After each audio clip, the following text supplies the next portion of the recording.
Welcome to ACC Nation, featuring sports news and special guest interviews. Here's Will Ojanen and Jim Quist.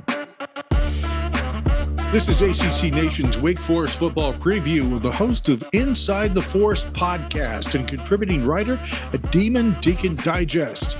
Here to take a look at the 2024 version of the Demon Deacons is our special guest, Cam Lemons DeBro. Cam, welcome. We appreciate you joining us. Thanks for having me. How are you guys tonight?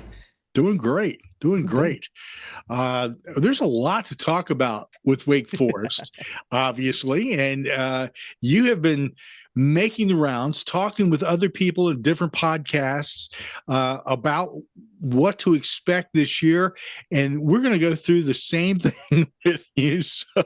Getting reps in, it's all about the reps. That's why they have fall camp. This is my fall camp. I have to get into season shape here. There you go. Sounds good.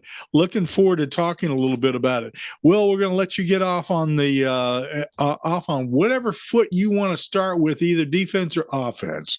People go for it. I was going to say, I was going to make a joke that we've been doing. At points during this process, we've been doing two-a-days, so we are getting ready for fall. As long as there's a good meal in between, I think the two-a-days are fine. I do not miss those from high school, so I'm happy where I am at. But I'm a defensive guy. I love staying on the defensive side of the ball, so we can kick things off there.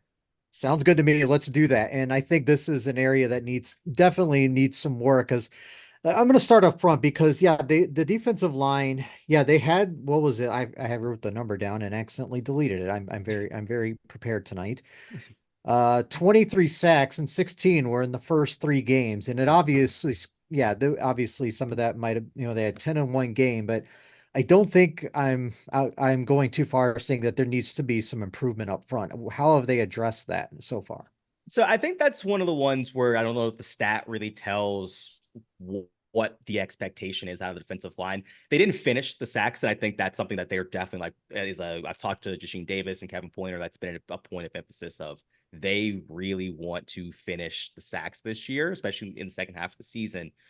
But they're thrilled about getting Jasheen Davis back. He was a guy that was, had a 4th round draft grade on him and decided to come back for another year. And it was like, okay, cool, let's get another year there. Kevin Pointer was recently just named one of Bruce Feldman's freaks from The Athletic. They're returning, I think it's 6 out of their top 7 guys on defensive line. They were very, very good in the run game. They just couldn't finish in the pass game. They would get people off schedule, but couldn't get the sacks there. But I know there is definitely an emphasis on just saying, hey, we can get there and get them off platform, but sometimes let's just get this play over with. You don't need to sit here 3rd and 18, 2nd and 5, or whatever it may be.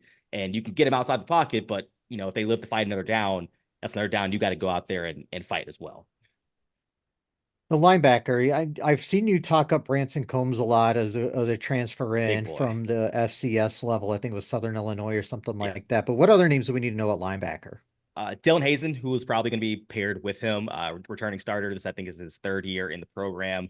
Someone that has kind of fought through injuries the last couple of years, but still played a lot of snaps. He looks a lot bigger and a little bit healthier this year. Quincy Bryant, who's coming off offseason surgery, should be the number 3. All 3 of those guys are probably the co-starters. And, this isn't something novel. They do throw out a lot of 3 linebacker looks, so wouldn't be shocked to see all 3 of them at the same time.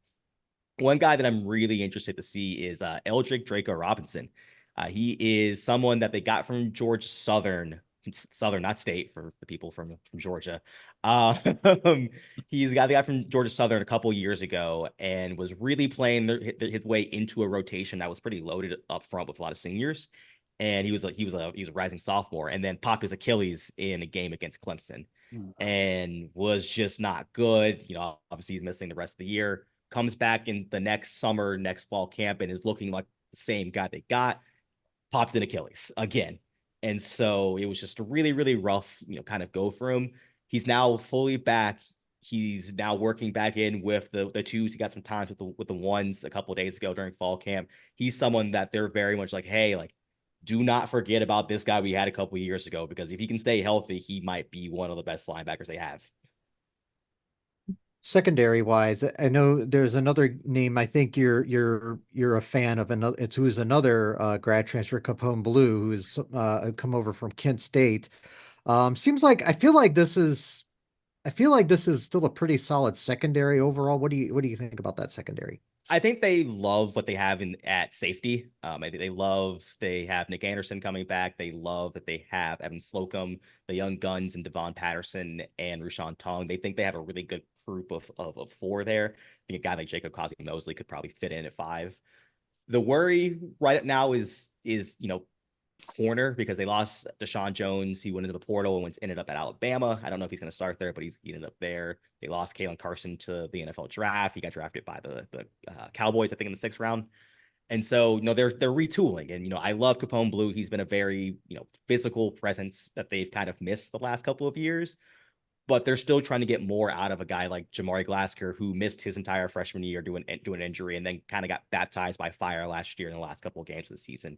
They're trying to bring along a guy like Trayvon West. They brought up a guy in DeMarcus Rankin from D2 Notre Dame College. They brought up a guy in Sedarius Kelly from D3 school. So it's something where they have a lot of bodies at the position. They probably have 6 or 7 guys they can throw at both, the outside corner and the nickel. But we're now at the point of, hey, we need, it can't just be Capone Blue, or it just can't be Capone Blue and Jamari Glasker. It's got to be, we got to have a couple more guys, show up as fall camp goes along. So Cam, one of the things that I always observe when I watch Wake Forest, and especially over the years, is that they have been a bit on the less than defensively. Yeah. Their offense has been usually just running circles around people and coming up with some very creative combinations, people to put points up on the board. Brad Lambert, who's the defensive coordinator for Wake, has only been there for a couple of seasons so far.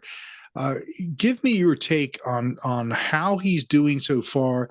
And I'm going to make an observation here. Seems to me like he is really turning this around, but that's the 1,000 mile, look in. You're closer to this and keeping an eye on it. Tell me how he's doing. Is he bringing that defense into parity with the offense? Yeah, I know. I honestly, how it kind of felt last year was, if you had the 2022 or even 2021 offense from Wake and last year's defense from Wake put together, the team wins 10 games. Everyone's thrilled. Everyone's happy. And that's really a break from what we saw in 2019, 2020, even 2021, when they went to the ACC championship game. They went to the ACC championship game on the back of just an offense. They had to score 55 points against Army. And then, Brad Lambert comes in the next year, and, the 2022 wasn't exactly fantastic defensively, but you at least saw, hey, they were being a lot more competent in the run game. There weren't just blown assignments left and right. And I think that's something you saw a lot of in the years beforehand, was just be a lot of just blown assignments, not just, okay, we're just getting out muscled. We're just getting out, people are just running past us. It's just, hey, why isn't this, there's a safety in a corner. Why are both of them pointing at each other? You still have a couple of those things last year, and just in college football in general. These are a bunch of 18 to 24-year-olds. Like we were all 18 to 24.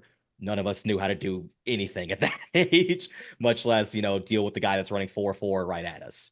But, they've seen a lot more of a competency with Brad Lambert. And I think that's really something that people have really been happy with. I think it's not just Brad Lambert. It's the fact they've hired Glenn Spencer, another, former Division I head coach at USF. They brought James Adams along with them. They brought Chip West, who was a very accomplished cornerbacks coach at Syracuse.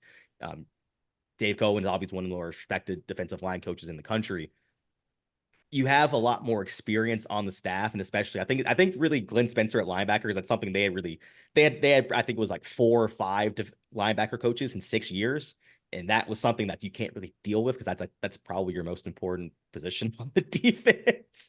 But I think with Lambert, you've seen a lot more aggression, and you've seen a lot more commitment to saying, we're going to get you in downs that you're not going to be happy with. And I think you saw that a lot of last year of teams being in 2nd and 8, 2nd and 9, 3rd and 7, 3rd and 8, and longer. Now the next step is, can you stop people on 3rd down? I think that's the next step that they're trying to take. A lot of people who are writing up Wake Forest are saying this about their defense. It's a solid front seven. Yeah. And of course, what you and Will have been talking about, the secondary, et cetera, that front line, there's so much skill there, edge, et cetera, that it's amazing. And if that comes together, that's going to be a big factor for them this season. Yeah, I think so. I've kind of gone on record saying I think this front four alone is a top 3 unit in the ACC. I think when you return that much experience, you return a couple freaks, it's really hard. I mean, obviously you have a Florida State, you have a Clemson, you have an SMU, a Miami, these people with a lot of pedigrees, but when you take a look at what's coming back for Wake, it's really hard to not be like, hey, wait a second, where they all of a sudden had a team that's really good against the run last year, now come back and really good at getting pressure. They're now all back.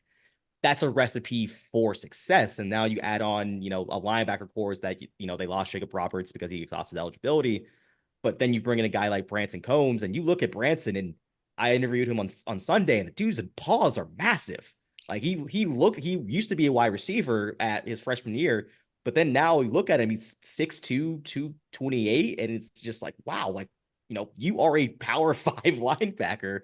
And now all of a sudden you think, okay, they can go 2 deep across, defensive line. They can go really 3 deep at linebacker. They feel phenomenal about what they have at linebacker. So it's like, okay, as long as the rest of the defense doesn't die, we've got 6 to 7 on the field at all times that can really, really, really get after you.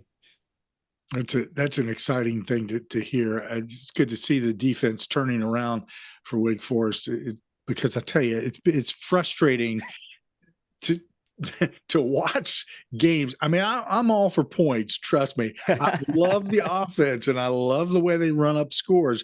But man, it was like the opponent got on the field and that first pass, it was like, whoa, well, hang on here a second. That was a touchdown. That was only one play. I'm exaggerating a little, not much. but yeah, not much. But yeah, it's nice to see that. Will, I guess we can slide right on into the offensive end of things. Yeah, and it's interesting because when I was looking over the depth chart and I saw, they brought in Hank Bachmeier, who has been around forever. I feel. I think he's in his like 6th year or something like that. Yes. But I was interested because I saw him. It's really more of a quarterback competition. I think a lot of people are led to believe, because Michael Kern, who was returning, is in the mix. Someone who I think probably would have played more, but like a lot of players on Wake Forest offense, they got injured, and just a lot of the reason the offense struggles. So how much of a quarterback competition is this? It's a legitimate battle. I actually wrote about it on Sunday after watching practice, because some people would express some concerns. You brought in a transfer quarterback. Why has he not just taken the reins and one quarterback battle? You see it at Florida State. You've seen it at kind of a Cal. I think you see it at the other schools. Like, hey, like transfer quarterback, that should be end all be all. First, I don't think that either player, their strengths don't necessarily lend themselves to running away with the quarterback battle. With Hank, he's someone that's really, really just, I'm going to get the ball out quick. He's a really good quick game quarterback. He can run with it a bit. He makes some throws that are in tight windows a lot more than he probably should. He thinks he can make all the throws, and I think that's great. But sometimes it'll get him into trouble. But that's not a style that's going to lead you to say, wow, he's really just throwing the deep ball. He's just hitting every pass, 50, 60 yards. That's just not his game. With Michael Kern, in a different way, he's kind of a very high floor guy of he's going to just kind of be surgical, like over the middle and your intermediates and on the sidelines. Like he's someone that's just going to be like, look, we're going to get this 15 to 20 yard pass. Cool. Live to fight another day. Great. He can move some in the pocket. He's tall and long. He can kind of run a little bit, but he's not, a game breaking talent. Neither of those styles really lend themselves to saying, I'm going to take this job. They both could lose the job, but I think it's a little bit better, that we're in a week and a half, almost 2 weeks into camp, and no one's really separated themselves. Because I think at that point, if someone has separated themselves, it really would be oh no, we have a problem here. And so I think Dave has very much been a we want as much competition as humanly possible. And that was one of the reasons why Michael Curran came back was they said, if you come back, we're promising you a chance to start. Hank didn't want to be promised a chance to start. He wanted just a chance. He didn't want to be promised the actual job. So I think both of them have taken reps, they've alternated days with the ones. It's been a really true QB1 battle.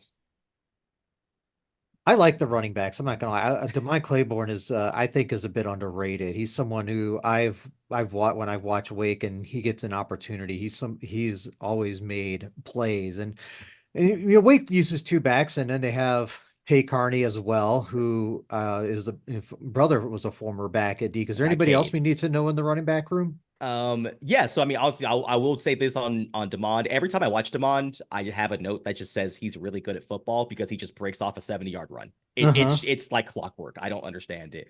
But the battle for number 3 is actually something I'm weirdly invested in because, like you said, Wake Forest usually runs 2.5 quarter running backs. This year, it feels like Demond's probably going to get about 65% of the carry, which is a little bit more than people usually get. It looks like Tate's going to get 30. The battle for 3, it's, they brought up a guy from Bridgewater College, Kennedy Fauntleroy, who's looked pretty good. They have a guy in Drew Pickett, who's in his second year. He's been a little bit time injured, but now he's been healthy and looks like he's actually getting his legs underneath him. And then they brought in a freshman, Ty Clark, who was really, really good in Tennessee in high school. And, I think they were originally going to gray shirt him, but decided not to. And, now he's here. And he's kind of been really a speedy back. They think he could really help him. So they've got 3 guys that they're like, okay, one of you is probably going to end up helping us, maybe 2 of you, just depending on injuries. And so that crop of 3 is kind of fighting for that 3rd spot. A wide receiver Taylor Morin is another one who I feel like has been around the block a while. And we all know, and this is the key word, is if Donovan Green is healthy, right, he is a difference maker. But that's the problem. He's missed 2 of the last 3 years, I think, with injuries. Yeah.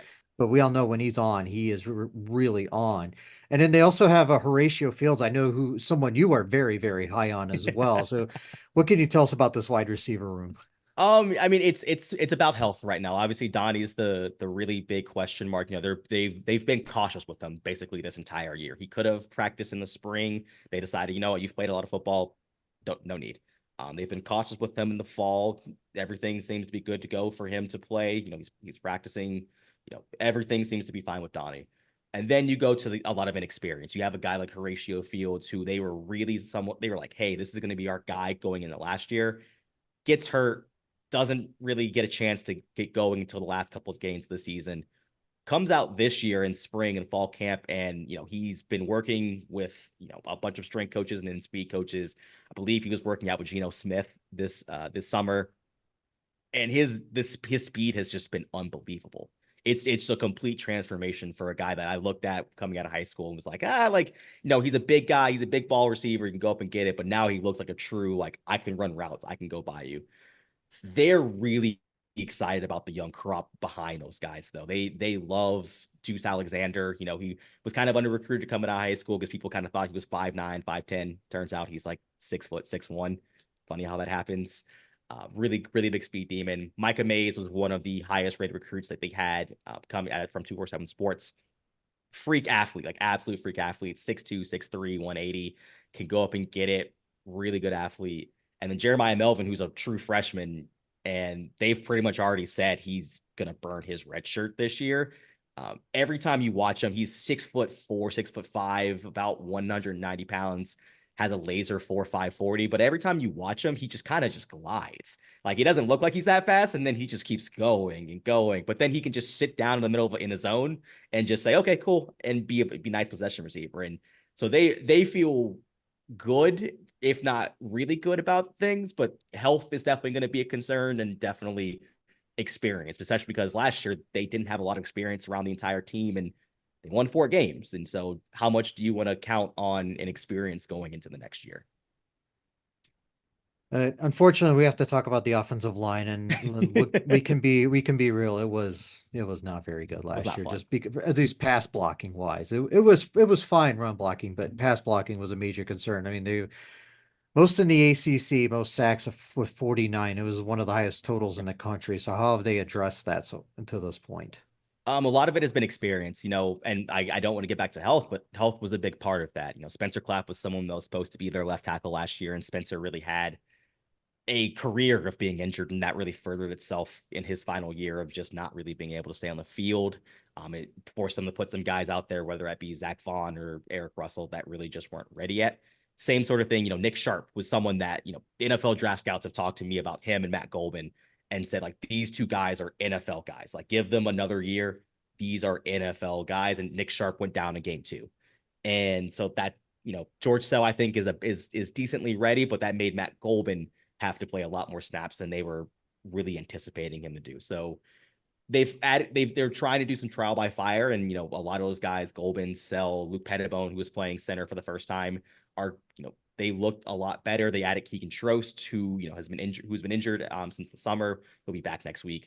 He got him from Indiana State, but they look bigger on the offensive line. I think that's something that I'm really interested to see, because the offensive line is one of those positions where you can only skimp out so much. And I think Wake Forest has done a really good job of saying, hey, look, we can't get the 4- and 5-star offensive linemen. Those guys are just people we can't get. And so they've kind of leaned on having one NFL lineman, whether it be Zach Tom, whether it be Phil Haynes. They've always had one NFL offensive lineman. And last year they had Michael Jerkins, but I don't know if your NFL lineman can be your left guard. I think it has to be a tackle. I think it has to be. Or you can kind of spread things out across the line, which I think they feel like they have this year with Devontae Gordon coming back. I think his draft grade was around a 6th or 7th round pick. Nick Sharp and Matt Golban, those two guys, they really love and think they're going to be NFL guys. Luke Pettibone, Garon Dexter, who's in the NFL right now. Luke Pettibone's the only guy that could stop him in high school. And so they think they have a lot more experience at the position. And now it's, the proof's not, and it's one of those things. The offensive line is really hard to evaluate them in the spring and fall, because you only get so many times with pads. You really don't, your defensive linemen aren't going to go and just kind of maul them like what someone they don't know. It's really hard, but right now they feel good. Let's talk about them in 3 weeks. You have an interesting watch there. If you got weeks on there too.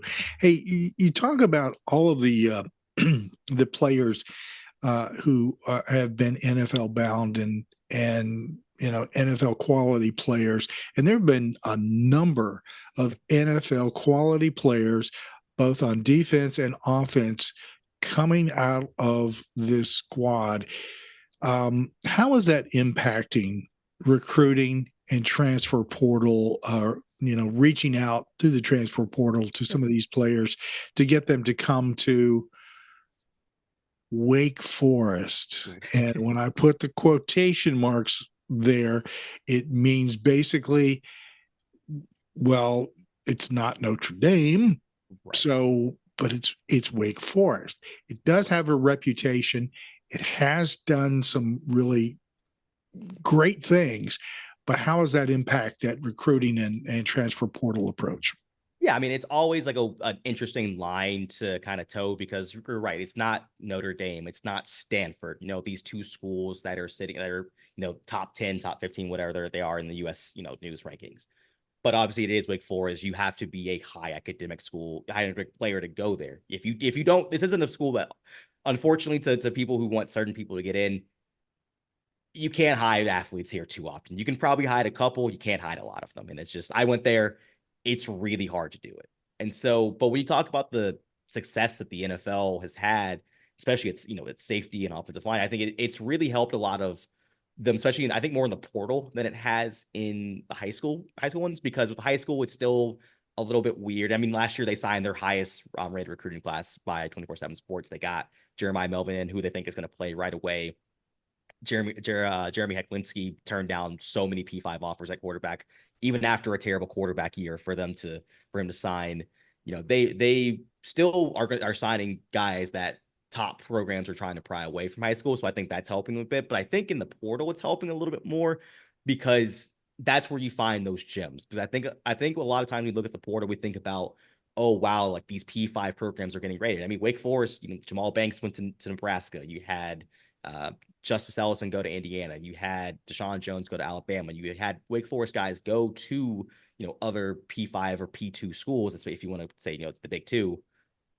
But with Wake, I don't know if they have the pick of the litter when it comes to, your FCS or G5 team, D5 players, but they get in there a lot more with those kinds of guys because they can look at, Jacob Roberts is having a cup of coffee in the NFL, but it's fine. But you have Luke Masterson, who spent a couple of years with the Raiders, and you have, Zach Tom, who is, on the verge of getting a nice contract from the Packers, and Phil Haynes, who got a nice contract from the Seahawks. And you're like, okay, wait a second.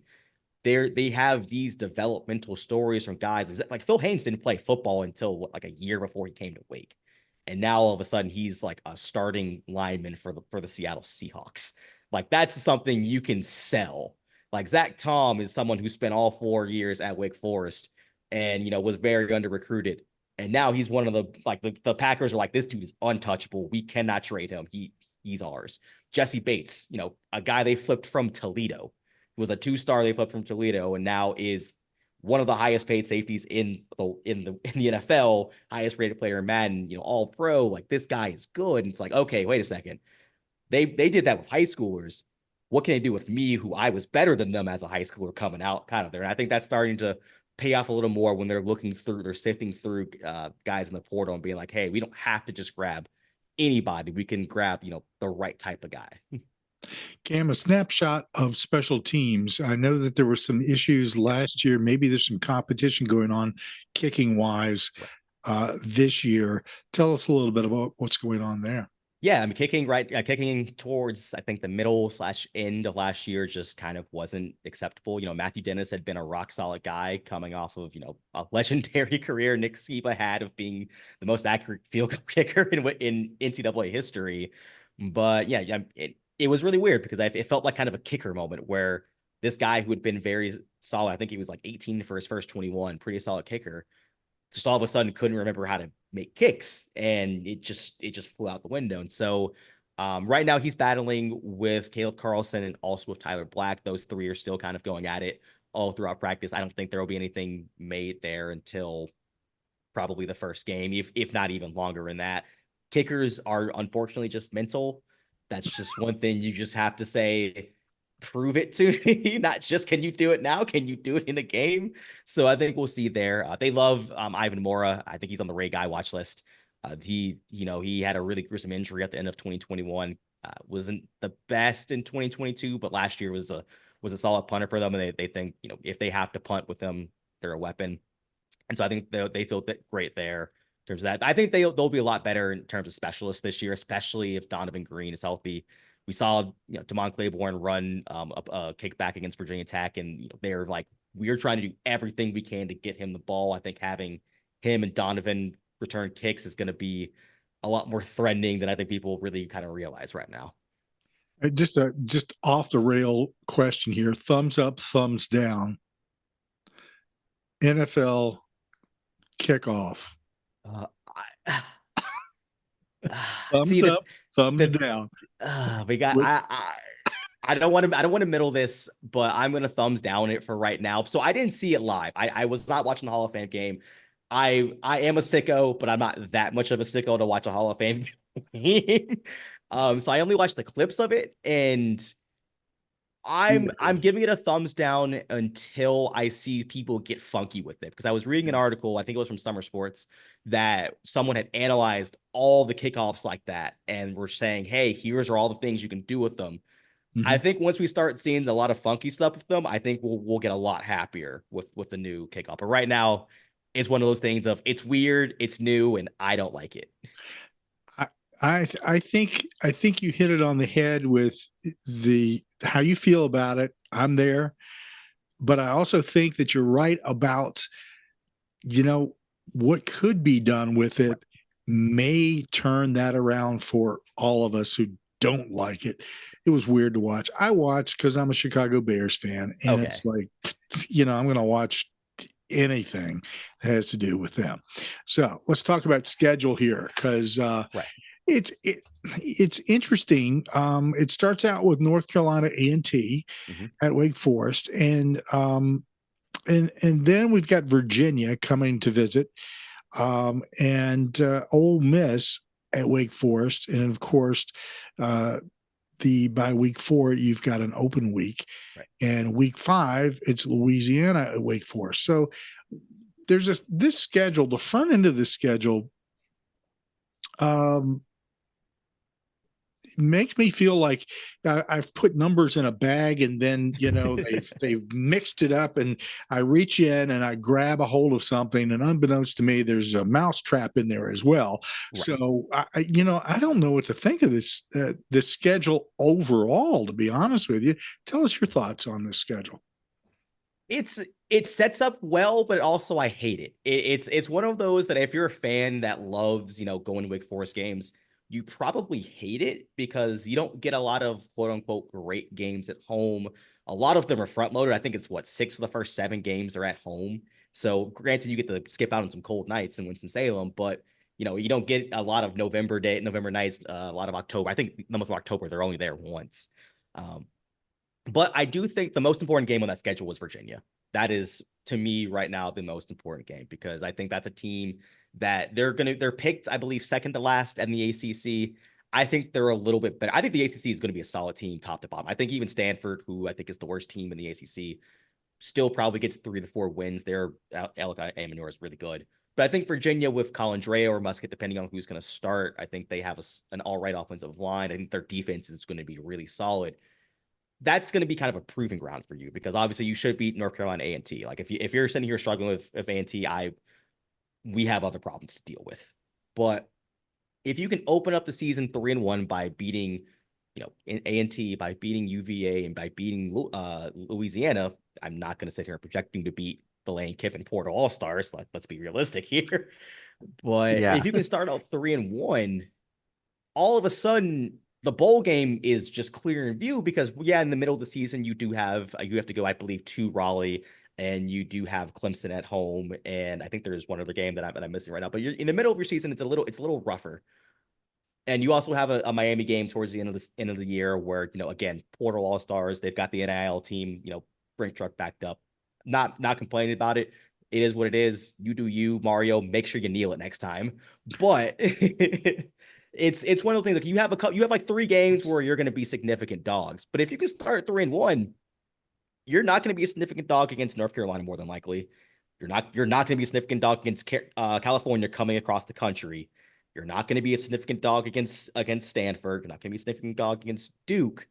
All of a sudden, you have like 4 or 5 games in that back end where you're like, oh, you have UConn as well. And so like, all of a sudden, you have probably 3 to 4 games that you're favored, or at the very least, it's like a pick 'em in. You can, if you told me Wake Forest won 7 to 8 games this year, I think going to a bowl game is where the barometer should be. But if you told me they won 7 or 8 games, I'd go, yeah, I mean, checks out. If you told me they beat A&T, Virginia, Louisiana, UConn, Stanford, Cal, and then probably 2, and then a Duke for a 7th game, I go, yeah, that checks out. So it's an interesting schedule, because I think it might go with and Wake Forest fans have not this problem, but we've seen this movie before where Wake Forest starts out 3-1, 4-0, and then they hit a meat of a schedule and injuries start racking up and they lose a couple, and then the question is going to be what happens after it's like the 3rd Saturday in October. What happens there? Does Wake Forest ascend and get back on the high horse with some winnable games? Or do they kind of flatline there? And so I think that's going to be, and that's been something that's, I think, talked about a little bit with Dave Clawson's tenure. Everyone loves Dave, obviously, but I think that's something that people want to see, another crack at, is like, hey, can you finish the season out strong? And so I think this is a schedule that sets up to be kind of a, hey, let's prove we can finish strong here. This sounds more like I think it's a bowl team. Yeah. Right off the bat. There are going to be some struggles, but I also think there's a potential, if things click, as you have been further, affirming, that this team has the ability to sneak up on some people. Yeah. Season. I mean, look at last year. They went 4-8, and that's still with 1 possession losses to 1 possession loss to Clemson. They had a 1 possession loss to Duke. They had these like games that were and Georgia Tech, they more than likely probably should have won that without throwing a pick at the end of the game. Virginia Tech, they were in it for the most game. They had a lot of games that Syracuse, another one possession game, they had a lot of like bad coin flip luck. And obviously that's bad play along with bad luck there. They're making a bet this year on just competency. If they think they can get, 12 games of not even not A+ level, C+, B- quarterbacking, that's probably worth 3 wins last year. It's probably worth another 3 wins this year. And so I think that's kind of the bet they're making in terms of saying, hey, if we can just get stability of some point, we can 6-7 wins should be fine there. I like the way that you're looking at the entire ACC and saying, hey, there's probably a lot more equality going on here than meets the eye, because it's very simple for people to, with ranking teams, to say, if you throw Stanford down in the cellar and then you go to the top teams, it's very easy to sort of dismiss everybody else and forget about them. Every year that I've ever covered the ACC, it always flips on its head and goes in the opposite direction. So it's, I'm taking your word on this and saying, hey, listen to what Cam says, because I think that's what's going to happen again this year. Hey, watch out for SMU. SMU has been my team of, you look at their schedule and you go, well, I don't see a lot of losses here. Yeah. They go 10-2, 9-3. All of a sudden, they're in a championship game. All you got to do is win one game. Yep. All you got to do is win one.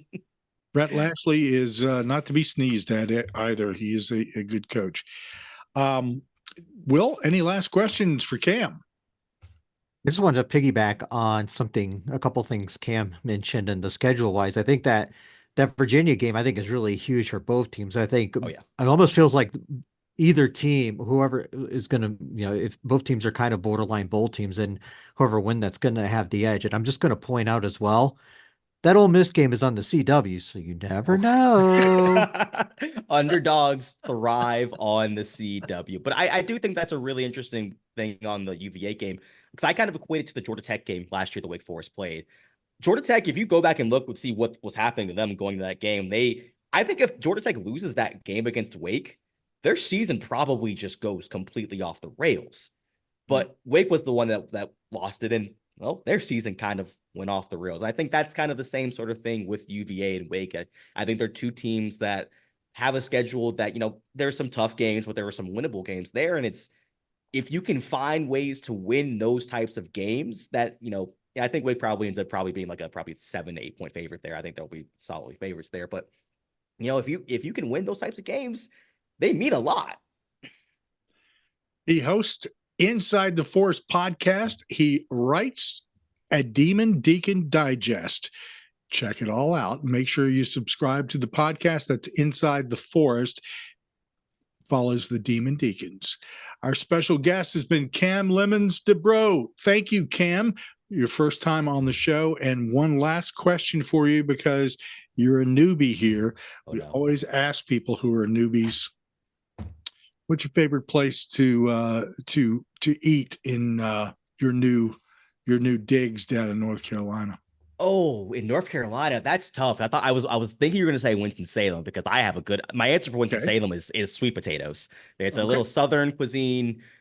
We went there when I went on my visit to Wake, when I got accepted there. I love that place.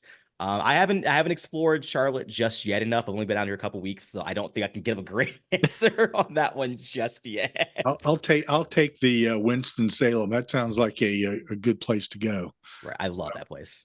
All right, take a look, and we'll talk to you about it later in the season and find out a little more detail. Thank you, Cam. We appreciate you joining us. Thank you for having me on. Thanks, Cam. Thanks for listening to ACC Nation. Be sure to listen, like and subscribe to our podcast, radio, and YouTube channels by visiting accnation.net. Follow us on Instagram, X, Facebook, Mastodon, Threads, Blue Sky and Reddit at ACC Nation.